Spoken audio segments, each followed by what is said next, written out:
ഒന്ന്, ഒതുക്കാനുള്ള ശ്രമമാണോ എന്ന് ചിലർക്കെങ്കിലും സംശയമുണ്ടാവുന്നു.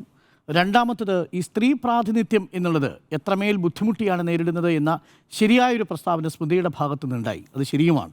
നമ്മുടെയൊക്കെ രാഷ്ട്രീയ ഇടങ്ങളിലേക്ക് സ്ത്രീകൾ കടന്നു വരുന്നതിന് അവർ നേരിടുന്ന ബുദ്ധിമുട്ടുകൾ, അത് ആ സാമൂഹിക വ്യവസ്ഥ ഇപ്പോഴും പാകമാകാത്തൊരു സാഹചര്യമുണ്ട് എന്ന് പറയുമ്പോഴും എനിക്കൊരു കാര്യം നമ്മുടെ സഹപാനലിസ്റ്റുകളോട് ചോദിക്കാനുണ്ട്. നിങ്ങളുടെ ഓർമ്മയിൽ PK ജയലക്ഷ്മി അല്ലാതെ മറ്റേതെങ്കിലും ഒരു കോൺഗ്രസ് വനിതാ മന്ത്രിയുടെ പേര് തെളിഞ്ഞു വരുന്നുണ്ടോ?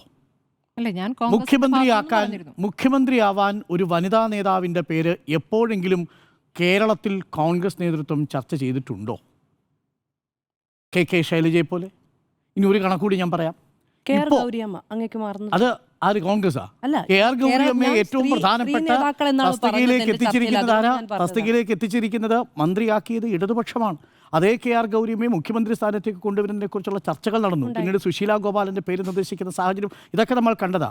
നോക്കൂ, എത്രയെത്ര വനിതാ മന്ത്രിമാരുടെ പേര്. അത് പോരാ എന്നാണ് എൻ്റെ അഭിപ്രായം. എങ്കിൽ പോലും കോൺഗ്രസിനെ അപേക്ഷിച്ച് എത്രയധികം സ്ത്രീ പ്രാതിനിധ്യമാണ് LDF മിനിസ്റ്റർ കൊടുത്തിരിക്കുന്നത്.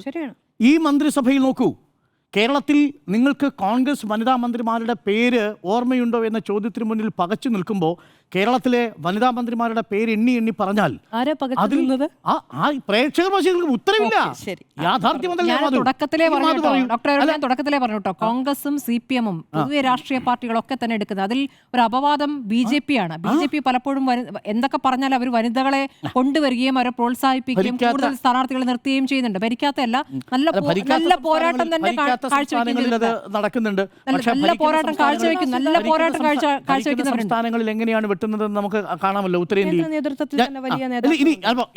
എന്റെ പോയിന്റ് ഇതാണ്. അപ്പോൾ നമുക്കതിനെ സമീകരിക്കാനാവില്ല എന്നുള്ളതാണ് എൻ്റെ ആദ്യത്തെ പോയിന്റ്. ഇടതുപക്ഷത്തെയും കോൺഗ്രസിനെയും നമ്മൾ താരതമ്യം ചെയ്യാനേ കഴിയില്ല എന്നുള്ളതാണ്. സ്ത്രീ പ്രാതിനിധ്യവുമായി ബന്ധപ്പെട്ട വിഷയത്തിൽ ഇത്തവണ 3 വനിതാ മന്ത്രിമാരുണ്ട് ഈ മന്ത്രിസഭയിൽ. റെക്കോർഡാണ്. അത്രയും പോരാ എന്നതാണ് എൻ്റെ പക്ഷം. ചുരുങ്ങിയത് 5 or 6 വനിതാ മന്ത്രിമാരെങ്കിലും ഒരു മന്ത്രിസഭയിൽ എത്തുമ്പോഴാണ് ആ വനിതാ പ്രാതിനിധ്യം ശരിയാവുക. പക്ഷേ കോൺഗ്രസിൻ്റെ എവിടെ? ഇതുവരെയുള്ള ചരിത്രത്തിൽ എത്ര വനിതാ മന്ത്രിമാരുണ്ടായിട്ടുണ്ട്? ഉത്തരയില്ലല്ലോ.